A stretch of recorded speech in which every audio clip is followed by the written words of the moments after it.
Everyman for everyone, where we take a little bit of time each week and start talking about the Everyman format, our version of the all-common starters-only format for the game of Clix. My name is Jason Collins, and I am here to discuss the format with you, as well as bring some news and some excitement in regards to it. The news is actually not big news. We do have a tournament report, or rather tournament results, from an event that was held in Pennsylvania. Not very many players. It was 4 players, so it's a small sampling of what people are trying in the format. And I think this is good, a good thing to start with, as how do I put this? Any little bit helps to give us an idea of how things are looking for the format. And I'm super excited to get things on the way. As well, we got this little bit of a break while Rock World Cup's coming up this weekend, and a lot of other big tournament things are coming around. So let's take a little bit of a time in the middle of all of this nonsense and discuss our fun little format that we're working on.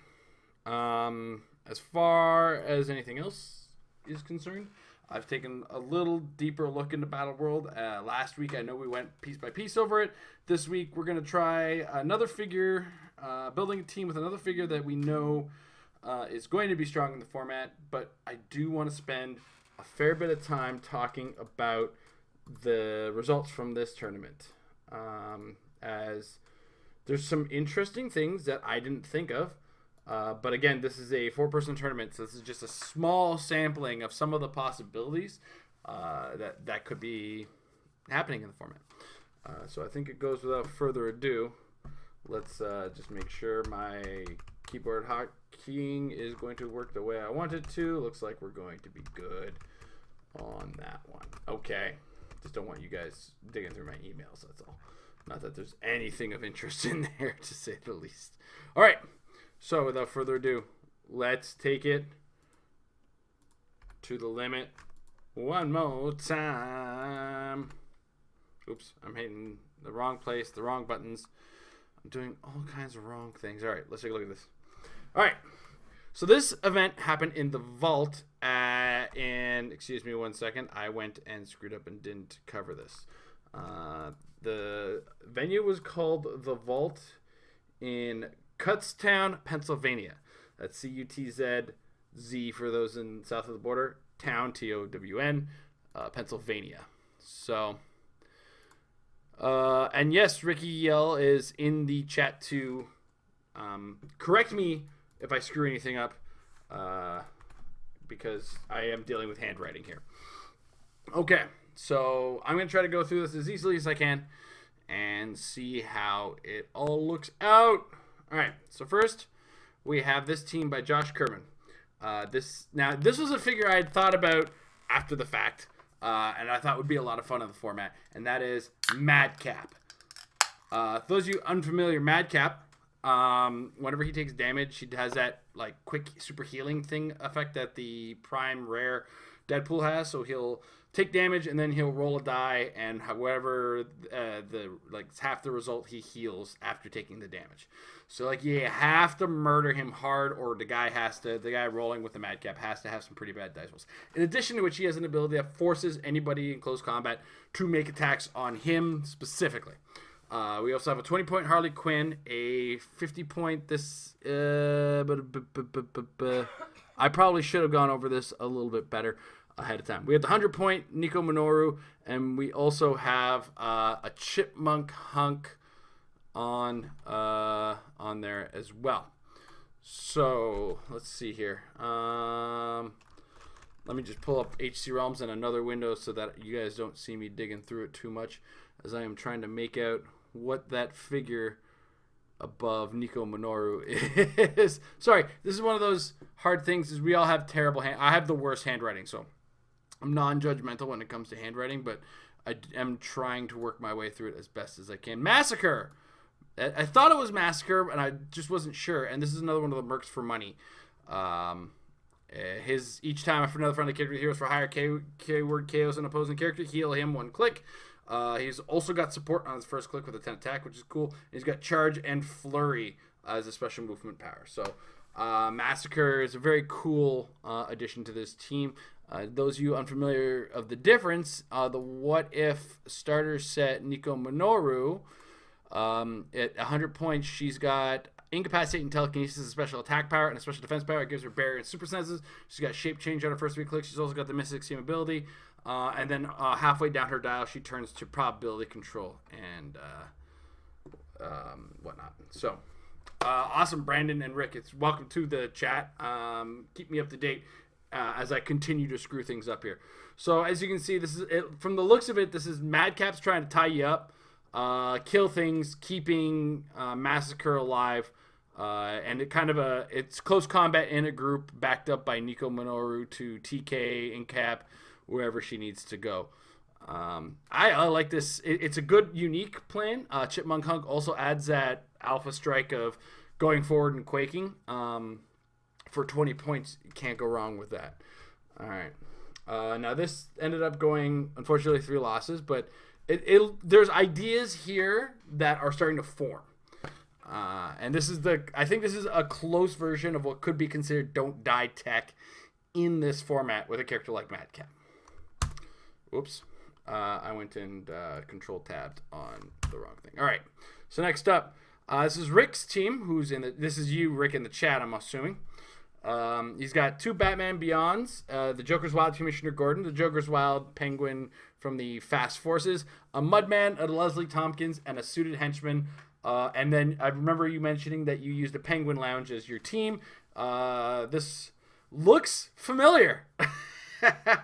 This looks like one of the ideas we hypothesized last week for the Batman Beyonds. And it looks very close, your personal hand version of it. So I got to give you credit. You took, I don't know if you used our advice on the show, or if you added your own little flourish to it, or you kind of came to this organically, which is what happens when you start to think about good teams, is the good ideas will come organically. So this is like, make Batman Beyond great, and throw in Mudmans to be obnoxious. Leslie Tompkins will keep them alive. Suited Henchman is he's 5 points. He's awesome. And this ended up going 1 and 2. So, not bad. All right. Next up. Now this is Jesse Baratz. I hope I'm saying that correct. This I liked. You made the team before episode 3, so organically these things kind of came. That a good idea is not owned by anybody in the general sense. When you come to an idea that seems like a good idea, and then you realize somebody else comes up with the idea, that's a good thing. Like, I at one point was starting to come up with Red Lantern ideas with animal keyword teams and Alyosha Craven and ID cards way back in the day. Somebody told me, hold on a second. Back, like, I wasn't going to U.S. Nationals at the time, and then, everything kind of fell. Of course, 4 seals. You're playing the Penguin Lounge. I mentioned that, and 4 seals is important because it's always 4 seals. Art. This one, okay, I want to get to this one. This one had a record of, I remember this, 2 and 1. Now it has the 2 objects that you're allowed. Or 2 of the objects you're allowed in this format, which is Harley's Hammer, which comes in the Joker's Wild Fast Forces, the Asgardian Shield, which comes in Mighty Thor starter. You've got 3 Court of Owl Assassins, and let me count them: 1, 2, 3, 4, 5, 6, 7 Court of Owl initiatives. I love this. This is the kind of stuff you love to see, because you see this kind of come organically of the set, of the design of the game. And then this team in this format can happily function, and there's nothing wrong with this kind of thing being allowed to occur. And as Ricky was telling me in his emails, this team functioned particularly well to the point where it went 2 and 1. It will catch you off guard, because if these Court of Owls assassins are just popping people, and they can't really be hurt back when you have the Court of Owl initiatives kind of blocking off any damage because of their inherent mastermind as a result of it. Plus, you can add on the Asgardian shields to give them energy shield, and you have the Harley's Hammer to give them giant reach and quake. This is a very, very very cool idea And Jesse, I want to give you mad props for this because you took this 2-1. And of course, the winner, going undefeated at 3-0, is Brandon, Mr. Brandon Brunner. He's got the Common Joker, figure number 3 from the Batman animated series set. He's got the Hulk at 50 points from, this looks like it's the Mighty Thor Starters Hulk. Of course it is. We have the Domino from the X-Force Fast Forces at 25 points. We have the Shredder. I'm assuming this is from the TMNT4 Fast Forces at 150 points. We have a Shredder Illusion for 20 points. And we have the Joker's Wild Penguin for 25 points. This is the kind of team I had a feeling would be strong. And I don't have a problem with this kind of team being strong because the Hulk can be killed by like a Batman Beyond. The Shredder's a little bit harder to take out. I'm not gonna lie about that.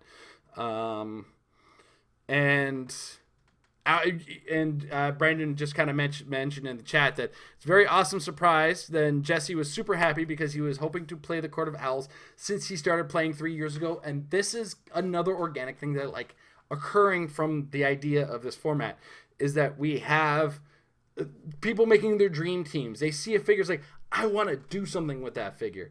That's awesome. And Brandon, your team is all of the kind of potent that I'm expecting out of Commons and Fast Force figures. That's fine because if you go to a mega level tournament, you're not going to see much of this short of maybe that Hulk, maybe that Penguin. Like those two figures do make an appearance, and that's a unfortunate side effect of this kind of thing where if something is strong in the lower rarity, it's going to find its way in here.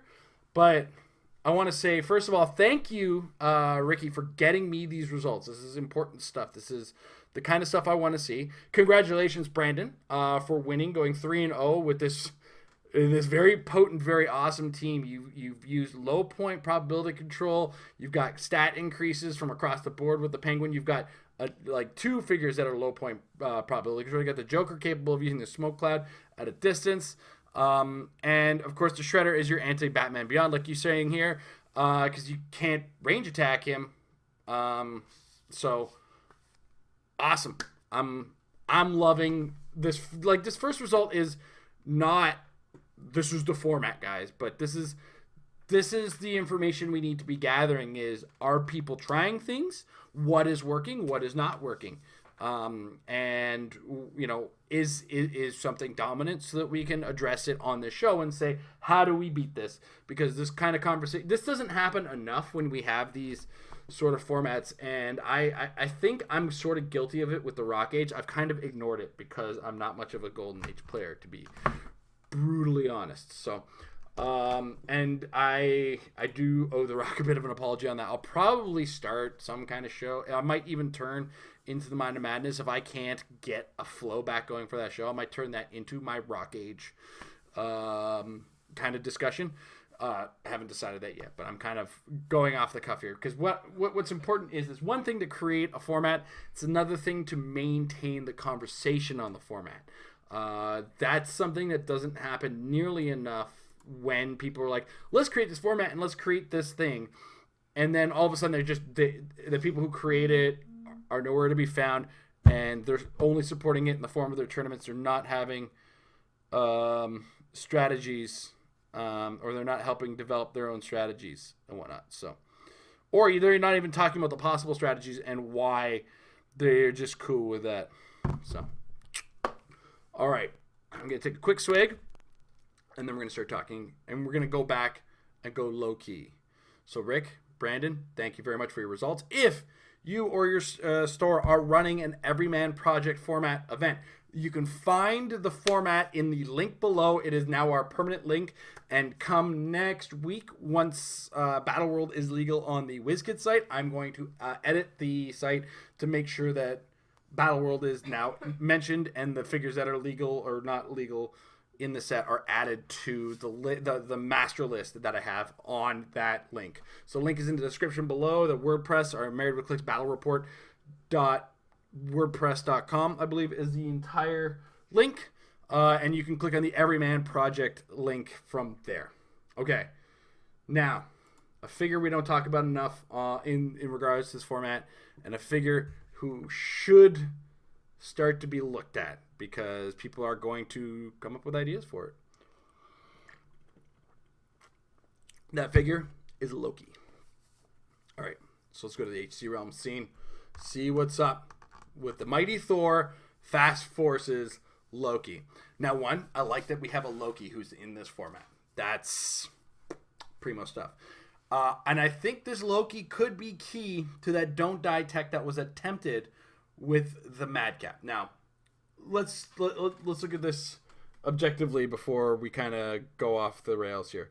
Now, I don't remember if this Loki is unique. So if anybody does remember, please let me know. I hope he is, because otherwise just 3 of these would be a nightmare. So Loki has Mystics, 8 range with 2 targets. He's 100 points. He's got this, what you see is what you got dial with no movement attacks. He says Guardian and he's mystical. But he's got this trait here. Loki's treachery goes on. At the beginning of the game, give Loki an illusion token.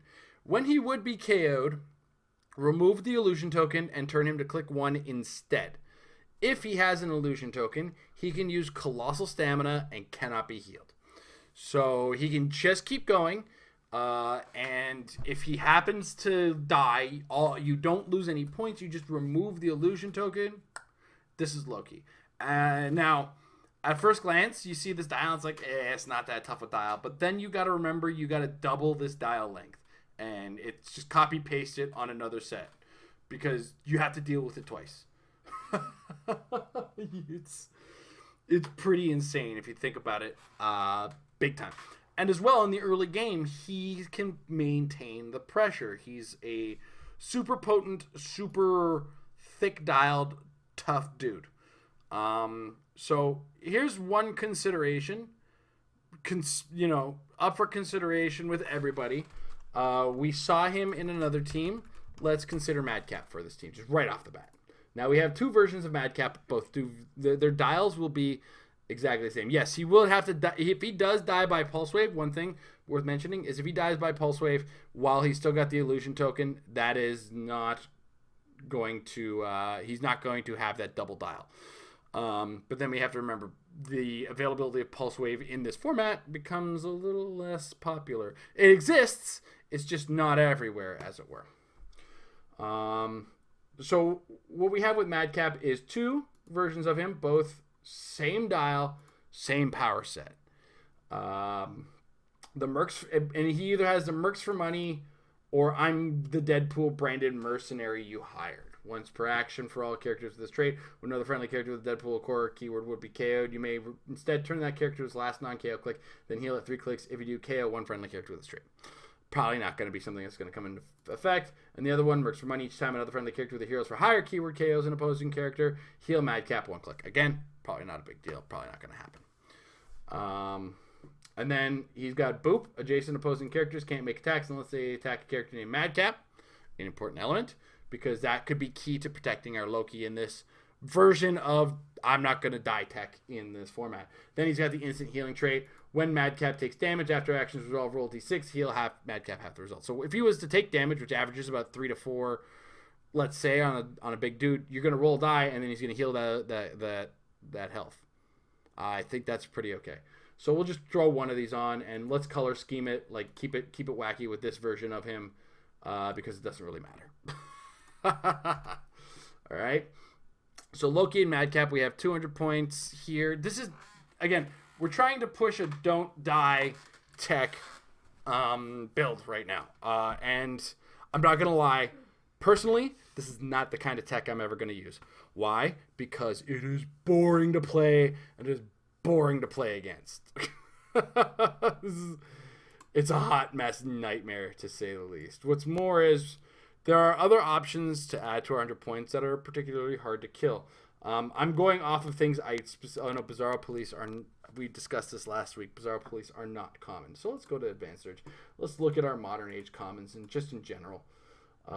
Because I'm trying to think of other things that are particularly hard to kill in this rarity slot. You're a little harder pressed to find it, to be brutally honest. I know these Bebop and Rocksteady have stop clicks. Not a bad option. And that's from TMNT4 or TMNT Unplugged. Nurse Chapel could keep healing things. Oh, jeez Louise. Okay, so the undead isn't really going to help us because they don't have a whole lot of I'm just not going to die stuff.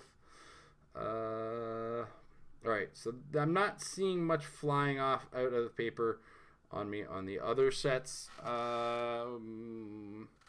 We could potentially use Steve Rogers as another stopgap. This is the new Steve Rogers from the set. Yeah, you could... Mudmen. Mudmen, I always forget about them. Yeah, you can add them to the forward. To the... Ugh. Still not banning them. The Cuckoos are particularly hard to kill because they have that stop click at the end, and then that stop click is a lot tougher. It's impervious on there, you know, and when impervious that can't be outwitted is particularly tough in this format. You have Mighty Thor. Oh yeah, we have the 50-point turtle. Is that, you know what? I played these guys and I should know better. We can go with Michelangelo, and we can go... No, that's the wrong one. We can go with a proper scroll up, and we can go with, like, I think it was Michelangelo and Raphael. No, not Raphael. It was Michelangelo and Leonardo. I determined to be the best of these. Then you have 2 quarter tokens, and those 2 will be hard to kill. The most you'll be scoring off of them is 25, and that's if you haven't tied up your opponent's characters with Madcap. Now, is this necessarily going to win? A smart opponent might be able to isolate your Michelangelo and Leonardo and get them down a couple times, but it's not going to die easy. This will force your opponent to suffer. This team is going to time. This is, and this team is going to require patience on your part, and it's going to push the patience that your opponents have, to say the least. So, so you know... Oh, no, this is, once again, the wrong Michelangelo got put in here. Because the Michelangelo they have in here... No. It's going... Oh! It's listed as a fast force figure.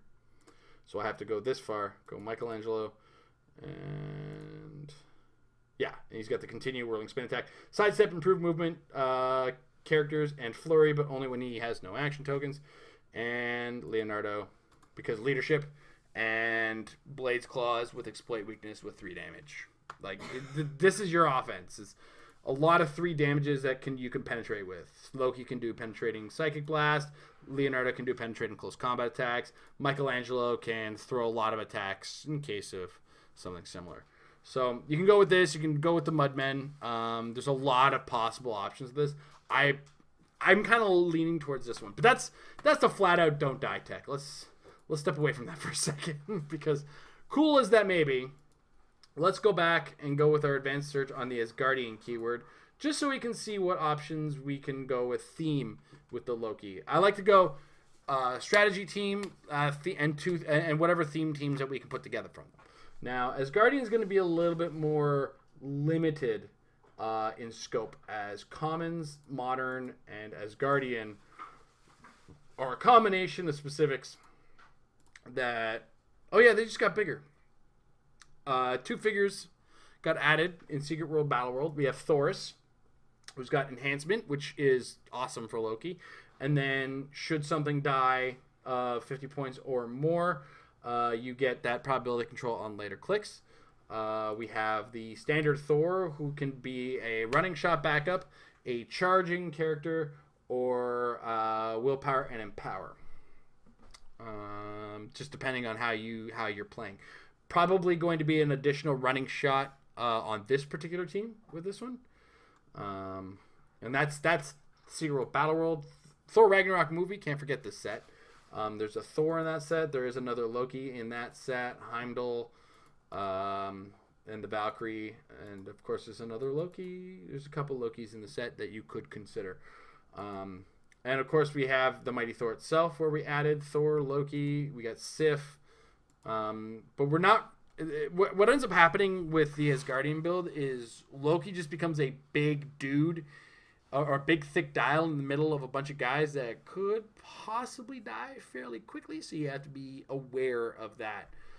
You're not playing this as carelessly as that other team. And even that other team, you probably shouldn't be playing too carelessly. And then we have an 110-point Thor, which when he's given a move action, it isn't given an action token for that action. with traded energy explosion and damage dealt from attacks made by Thor can't be reduced below his click number.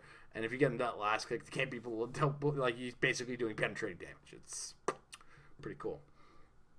So these are all the options. Honestly, Asgardian is the harder one to kind of culminate a team from.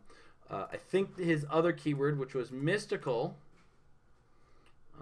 is a little bit more flexible, because Asgardian you kind of come up with how many different versions of Thor or the Thorus or extra little things can I do to make Loki strong. Thorus, of course, the enhancement will just make him super potent. And of course you'll have theme props to work off of with Asgardian. So now one of the things worth noting about the mystical keyword is it generally comes with its own probability control. So in the mystical keyword, we also added the new weird world man things to super frustrate your opponents. We also have the 2 Lokis from Ragnarok, but then we add DC into the mix as well. Oh wow, the common mystical took a hit. I didn't even realize how bad a hit it took. I mean, we have Iron Fist Daredevil, so there's that. We have Dr. Stark, who's 45 points of probability control. Maybe a bunch of him with some Shredder illusions. Ooh, I think Asgardian or like the Don't Die tech is probably the best way to go with him. Like straight out theme teams seem to have taken. Oh, of course, there's also the Illusion Loki, who will make more Lokis. This is what we're doing. We're gonna keep it low key. We're gonna build this with this Loki, pay for that trait, get some extra Lokis out there, get some more Lokis out there, slowly punish them with illusions, and then eventually, we'll do enough with this Dr. Stark helping out so Prob. And then we have this Doctor Strange is not good for the 4, not good. Maybe throw some Shredder illusions to keep things hot, as it were. So that's Loki. That is our thoughts on the dude. Now I'm gonna move next into a little bit of chit chat with the chat. Giant Girl at 50 points above. Giant Girl. I forgot about Giant Girl. Giant Girl is 50 points. Are we talking about the Fast Force Giant Girl? Because that's the only one. The other one's marked as an uncommon. Rookie. No, we got 50 points. So what do we get out of this? We get a stop click. We get charge and some reach. It's basically what you see is what you get kind of dial. So. She's a brick house for the format though, because you can play her at 150. She's got a particularly long dial. You can play her as a one-man army with a stop click. You know what I'm saying. So that could be pretty tough. She does have all these willpower clicks which help you eat through the dial a little bit, but nothing wrong with that. Nothing wrong with that, to say the least. I'm just gonna dive. Somebody mentioned in the chat that in the Facebook post they threw a team on there. We got Johnny Dunn, Mr. Dunn. What are we looking at here? All right, so we have leader. All right, let's pull this up. Let me put this in HC Realms, and that should probably give you an idea, and then we'll share that with everybody and talk about it. Oh, that's the totally wrong thing. This is what I wanted to do. Sorry about that, guys. I have too many scenes all in my, because I am super lazy about my OBS. The leader for Mighty Thor. Green Lantern. And I know which Green Lantern this is. This is the Elseworlds common. And then we have Punisher. This is the Avengers Defenders War figure number 9. Boom, boom. This is your crowd control figure of the century. Hellion.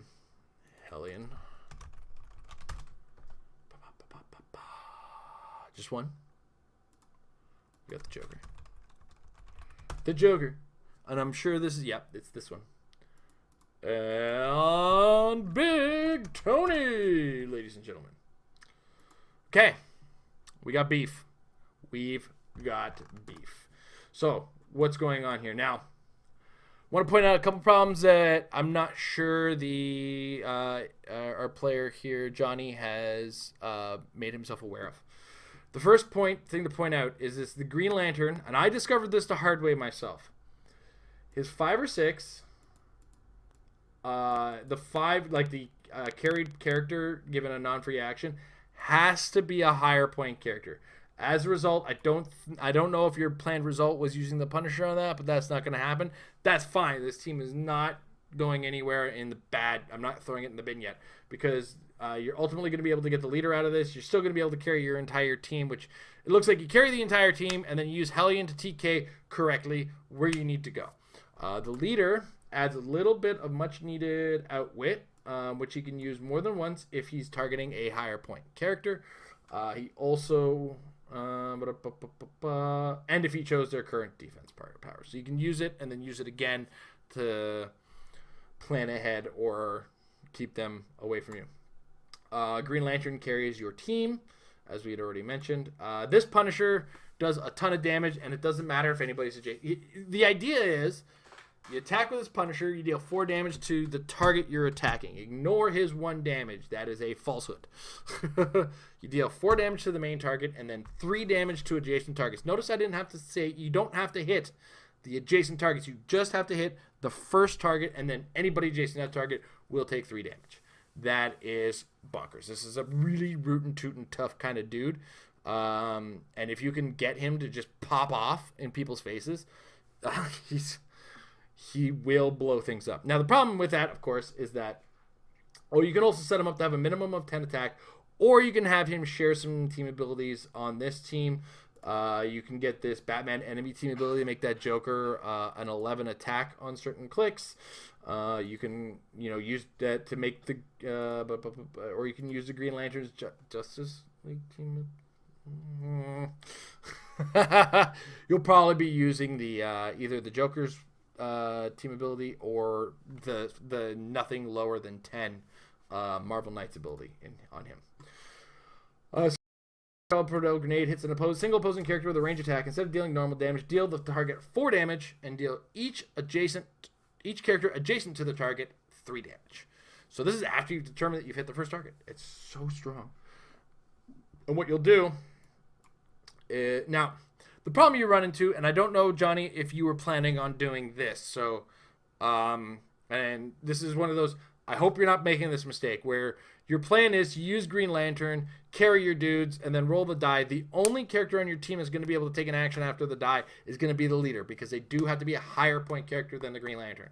I found this out the hard way myself, so don't worry about that. But subsequently, Green Lantern carries your team. Then the next turn, Hellion pops Punisher forward, pops a Big Tony next to them, pops a Joker forward just to make sure you hit the attack, and then you start blasting your opponent's team to the best of your ability. That's what I'm seeing. So if I'm seeing this incorrectly, let me know. But this is the only problem you run into with this team is that Punisher's defense is rock solid garbage. unless they get you to the energy shield, in which case you have a chance. But that defense is a big sore spot on him. Like, he's getting hit in most cases of an attack. But yeah, outside of that, I kind of see what you're doing, and this is throwing bomb diggity bombs, to say the least. And I'm perfectly cool with people throwing bombs. That's it's a thing that happens in the game. All right. So, if there's nothing else for the day, it's a little bit of a short episode. I want to spend a little bit more time kind of sorting through Secret World. I want to first take a second to thank Rick and Brandon for sharing the results from their tournament in Pennsylvania. It's super useful for no matter the size of the event, for any event running this format to just get a good eye on what's going on, and so that I can maintain the conversation. I was caught off guard. Yes, no, I don't know if you saw the episode last week, but I think that specifically, I got sidetracked. I apologize. Rick mentioned in Lamp, if I had looked at the Harley Quinn Joker from the figure number 2, and I believe no, this is not the one I looked at. It's also an equal part option. It's good, but he's a little higher points, and what we have for carrying works to little like it's a weird change that we had to kind of run into in the newer version of it, and I think the version I ran was I mean, this is actually pretty good. I have to take another look at it again, to be brutally honest. Both, again, this is a good option of Joker. I think I was trying to spread out the targets, but I also, when you think about it in the long term, what Johnny just presented us with would absolutely almost obliterate whatever character I'm trying to mastermind damage to. And what's more is that the splash damage from the attack from the rocket is not damage from the attack, which means I have to send the attack with Mastermind to another target, and I'm still splashing from that new target. It becomes a dangerous bomb that I didn't kind of think about. But long story short, it again runs on the same principles. Yes, that Joker is an option. And for those of you who realize I'm talking to a screen. This is the Joker number 2. From Harley Quinn and the Gotham Girls. 80 points does his thing. I apologize. I left my Facebook open, guys, and don't usually do that during this. So, it's a good thing that WKO participation prizes aren't allowed. Did you see the SOPEX preview that was just released? I did not. You know what? Now's probably a good time to take a look at it for myself, though it won't fit into this format. That's for sure. I don't know. Is it WizKids that released it? Give me a hookup on where that's coming from, Tony. While I'm starting to kind of wrap up my thoughts here. Had two Tonys and Pip the Troll. Had no way to carry the Tonys. Yeah, I see where you're going with that. Okay, so yeah. So I just wanted to make sure. Sometimes I get people sending me things with the Green Lantern. Then they tell me their expectation is you roll the die and the Green Lantern works in an absolutely incorrect way. And I even kind of presented the Green Lantern in an incorrect way on an episode of the show, thinking that he works differently. And that's even on my bad. So I just have to make sure I'm self-correcting and correcting other people when I see the ideas. It's on Facebook. Cool. Facebook's a big place. Oh boy. And Facebook's also very loud on my sound. So anyway, I will take a look at the EXO specs. It doesn't really fall into this show, to say the least. Geez Louise, everybody in the world wants to talk to me whenever I'm on a show. It's so obnoxious. This is why I shut down Facebook. Anyway, I'm trying to see myself out. So, on this note, again, if you're running an event and you're using this format, send me your results at marriedwithclicks@gmail.com. I love seeing results, and I want to talk about the teams that are actively being played in the format. Now, I don't expect stores to run this format every week. I expect it best once a month, if that. Maybe once every 2 months, or once when you have a big prize. Because, it's always good to collect information and keep an eye on your little baby and discuss why people are running the things they are and be excited to see figures that we don't normally see play. And that's what I kind of want out of this format. This is all the things I want out of the format. It's all beautiful. I love it. So without further ado, guys, thank you very much for watching.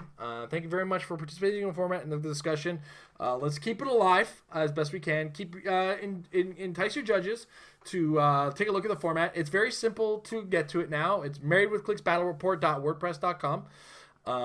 And you just click on the Everyman project link, and that takes you right to the article where we're maintaining the status quo on it and keeping things up to date as they change. So we maintain the entire list of figures that are legal for the format, though it's actually in ranges of and excluding kind of situation, but it's all there.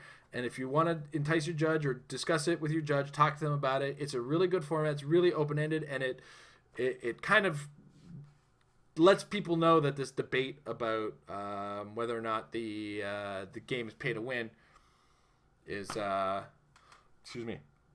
valid. So, without further ado, guys, thank you very much again. And I just want to say, quick reminder to everybody, when everyone is special, no one is special. Thanks for supporting.